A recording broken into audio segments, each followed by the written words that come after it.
Hello viewers, இன்னைக்கு நாம பார்க்க போறது Demon Slayer episode 55 part 1.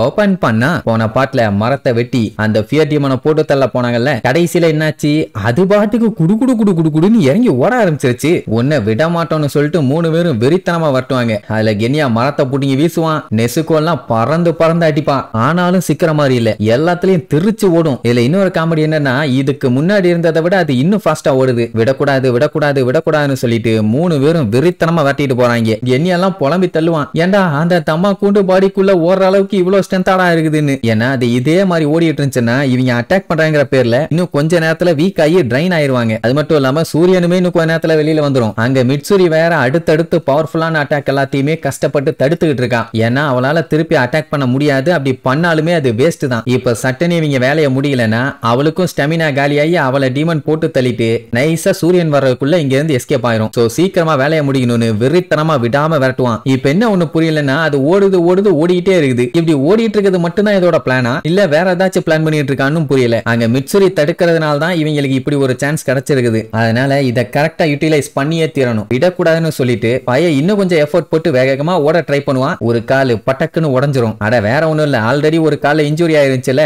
அதத்தான் இவ்வளவு நேரம் ஃபோர்ஸ் கொடுத்து ஓடிட்டு இருந்தான். இப்போ ரொம்பவும் ஃபோர்ஸ் கொடுத்தவொன்னு அது உடைஞ்சு போச்சு. ஒத்த கால வச்சுட்டு என்ன பண்றது? சோ சீக்கிரமா ஏதாச்சும் பண்ணி ஆகணுமே, இல்லன்னா ஓட முடியாம இங்கே உட்கார வேண்டியதான். என்ன பண்ணலாம்னு யோசிக்கும் போது தான் டப்புன்னு அவனுக்கு ஒரு விஷயம் ஸ்ட்ரைக் ஆகும். ஜெனுட்சு சொன்ன விஷயம், அதாவது தண்டர் பிரீத்திங் வந்து லெக்க தான் மெயினா ஃபோக்கஸ் பண்ணுமாமா. அதாவது பாடியோட மசிலையும் ஷேப்பையும் பொறுத்தது. அதனால தான் அதை யூஸ் பண்ணி ஜெனுட்சு பாத்தீங்கன்னா வேகமா அட்டாக் பண்ணுவான். இத புரிஞ்சுக்கிறது கொஞ்சம் கஷ்டம் தான், ஆனா புரிஞ்சுக்கிட்டா தாறுமாறா வேலை செய்யும். ஆனா டோட்டல் கான்சென்ட்ரேஷன் ஃபுல்லா கத்துக்கிற வரைக்கும் இது உண்மைன்னு சொல்ல முடியாது. இதத்தான் அவனுக்கு ட்ரைனிங் கொடுத்த அவனோட தாத்தா சொல்லிக்கிட்டே இருப்பாராமா. உடனே நம்ம பையில யோசிச்சு பார்ப்பான், என்னன்னா பாடி மசில்ல இருக்க ஃபைபர், நாடி, நரம்பு, ஏன் ரத்தத்துல கூட ஏர் சர்க்குலேட் ஆகிட்டே தான் இருக்கும். அப்படின்னா அது எல்லாத்தையுமே மொத்தமா ஒத்த கால்ல கொண்டு வந்து சிங்கிள் பிரீத்ல எக்ஸ்ப்ளோர் பண்ணா பவர் தாறுமாறா இருக்கும்ல. தண்டர் மாதிரி காத்த கிழிச்சுக்கிட்டு போகணும்னு சொல்லி ஒரு புஷ் கொடுப்பான். ஒக்காமக்கா மின்னல் வேகத்துல பிச்சுக்கிட்டு போவான். வந்தவன் வந்த வேகத்துல ஓங்கி அந்த டீமனோட கழுத்துல ஒரே போடு. அப்படியே அது கதரும். ஆனாலும் அதை டப்புன்னு வெட்டி துண்டாலாம் கொண்டு போக முடியல. கொஞ்சம் கொஞ்சமா தான் கத்தி கழுத்துல இறங்குது. பாதி கழுத்துக்கு கொண்டு வந்துட்டான். உன்னால முடியும், கடைசி அவுன்ஸ் வரைக்கும் எனர்ஜியை யூஸ் பண்ணு, விட்டுறாதன்னு சொல்லிட்டு பயங்கரமா பிரஷர் போடுவான். ஏன்னா இதுதான் கடைசி சான்ஸ், இதை விட்டுறவே கூடாது. அப்ப அந்த டீமன் திரும்பி பார்த்துட்டு,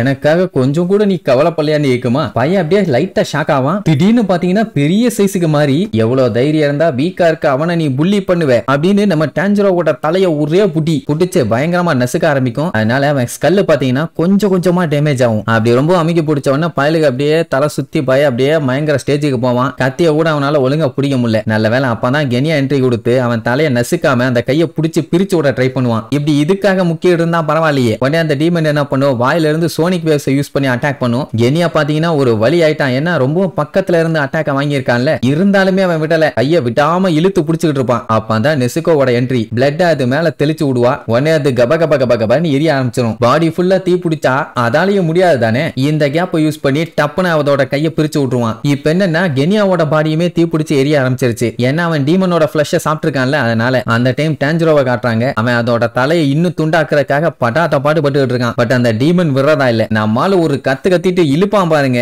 அப்பவும் தலை துண்டெல்லாம் போல இன்னும் கொஞ்சம் வெட்டு ஆழமா விழுந்திருக்கும். உடனே அதை என்ன பண்ணும், உசாரா நின்றுட்டு இருந்தா தானே கான்சென்ட்ரேட் பண்ணி கண்ணா பின்னான்னு வெட்டுவான். அவன் அப்படியே இழுத்துக்கிட்டு தரன்னு பின்னாடி ஓட ஆரம்பிச்சிடும். இதுல காமெடி என்னன்னா, இவங்க இருக்கிறது ஒரு கிளிஃப், மேல இருந்து கீழே விடுவாங்க. அண்ணனை காப்பாத்துறதுக்காக நெசுக்கவும் கூச்சிருவான். இங்க கெனியா பாத்தீங்கன்னா டான்ஜரோன்னு மேல இருந்து கத்திட்டு இருப்பான். அவனும் கூச்சிருவான். கீழே எவ்வளவு ஆழம்னு தெரியாது. எதுக்கு ரிஸ்க், கரெக்ட் தானே. கீழே வந்ததுல அந்த டீமனுக்கு 2 கை போச்சு. நெசுக்கோ கொஞ்சம் அன்கான்சியஸ் ஆயிட்டான். நம்ம பையன் என்னன்னு தெரியல. சரி, இப்ப அந்த டீமனுக்கு 2 கை போயிருச்சு. ஆனா டக்குன்னு ரீஜெனரேட் ஆகல. ரீஜெனரேட்டிவ் எபிலிட்டி டோட்டலா கம்மி ஆயிருச்சு. அதான் அந்த ஒரு டீமன் இப்ப ஸ்பிளிட் ஆயிருக்கிறதுனால அதோட பவரும் கம்மி ஆயிருக்குது. இப்ப இதை சரி பண்ணுனா அதுக்கு ஒரே ஒரு வழி, ஹியூமனோட பிளட்டையும் ஃபிளஷையும் சாப்பிடணும். அதனால ஹியூமன்ஸை தேடி அப்படியே பொறுமையா போவான். சென்ஸ் பண்ணி பார்க்கும்போது பக்கத்துல ஏகப்பட்ட ஹியூமன்ஸ் இருக்காங்கன்னு நல்லா தெரியுது. இது போதுமே நல்லா சாப்பிட்டு கை கழுவிட்டு அதுக்கப்புறம் இவியில போட்டு தள்ளலான்னு ஒரு ஐடியா. அங்க நம்ம பையன் பாத்தீங்கன்னா விடமாட்டேன்னு முக்கிட்டு இருப்பானா. என்னடா சத்தம்னு திரும்பி பார்த்தா இவங்க 2 பேரும் தான் கீழே விழுந்திருப்பாங்க. நம்ம பையன் பையன் மரக்கலையில மாட்டியிருப்பான். அந்த டீமனை வெறித்தனமா லுக்கூட்டு, மகனே நீ நரகத்தோட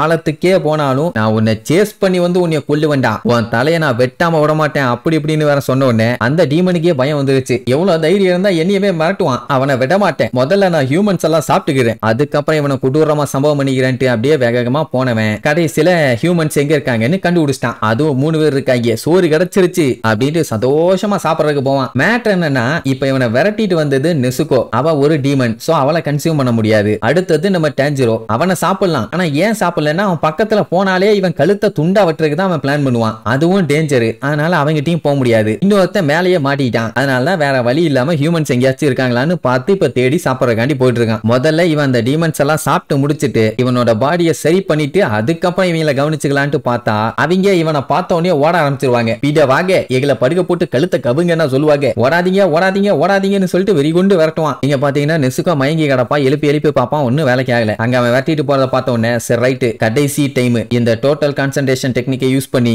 அவனை ஒரேடியா போட்டு தள்ளிறேன்னு சொல்லிட்டு இருக்கும் போது டான்ஜிரோ டான்ஜிரோன்னு கத்துற சவுண்டு, யாரா அதுன்னு சுத்தி முத்தி பார்த்துட்டு இருப்பான். அப்ப சட்டக்குன்னு ஒரு கத்தி வந்து அவன் முன்னாடி சொருகிட்டு நிக்கும். அது வேற எந்த ஸ்வாடும் இல்ல, ஹகனஸுக்கா ரெடி பண்ணிட்டு இருந்தாரே அந்த ஸ்வாடு, தூக்கி போட்டது டொகிட்டோ. உடனே நம்ம பையலுக்கு சந்தோஷம், அவன் இருந்துட்டு அந்த ஸ்வாடை யூஸ் பண்ணு ஈஸியா கொண்டுலான்னு ஐடியா எடுத்து கொடுப்பான். அகனஸுக்கா கழுத்தை பிடிச்சி காட்டு கத்துவாரு. வேணான்னு சொன்னா கேட்கவே மாட்டான், கொல்ல வெறியில கத்திட்டு இருப்பான். அது மட்டும் இல்லாம நம்ம பையல பார்த்து அதை யூஸ் பண்ண உன்னை கொன்றுவேன்னு வேற சொல்லுவாரு. ஏன் அப்படின்னா அது இன்னும் ஃபர்ஸ்ட் ஸ்டேஜ் மட்டும் தான் ரெடி பண்ணி வச்சிருக்காமா, இன்னும் ஏகப்பட்ட வேலை இருக்குது, அதனால ஒழுங்கா கொடுத்துருன்னு அங்க கத்திட்டு இருப்பாரு. டொகிட்டோ என்ன சொல்லுவான், இன்னும் கொஞ்ச நேரத்துல விடிஞ்சிரும், சோ அதனால அவன் தப்பிச்சு போறதுக்குள்ள எப்படியாச்சும் அவனை போட்டு தள்ளிரு அப்படிம்பா. இங்க அகனஸுக்கா டொகிட்டோ மண்டையில ஒரே அடி அதறிட்டு இருப்பான். இங்க நம்மாலு ரொம்ப தேங்க்ஸ் டொகிட்டோ, இனி நான் பாத்துக்கிறேன்னு பையன் மறுபடியும் அட்டாக் பண்றதுக்காக ரெடியா வெறித்தனமா நிப்பான். டொகிட்டோ பார்த்துட்டு உன் மேல எனக்கு முழு நம்பிக்கை இருக்குது, புடிச்சு விடு டான்ஜிரோன்னு சொல்லிட்டு அங்கேயே அவன் மயக்கம் போட்டு பொத்துன்னு விழுந்துருவான். எனர்ஜி டவுன் ஆகி விழுந்தானா இல்ல ஹகனஸுக்கா அடிச்சால மயக்கம் போட்டு விழுந்தானான்னு தெரியல. சுத்தி இருக்கவங்க எல்லாம் பார்த்துட்டு ஐயோ ஹகனஸுக்கா ஒரு மர்டர் பண்ணிட்டாரு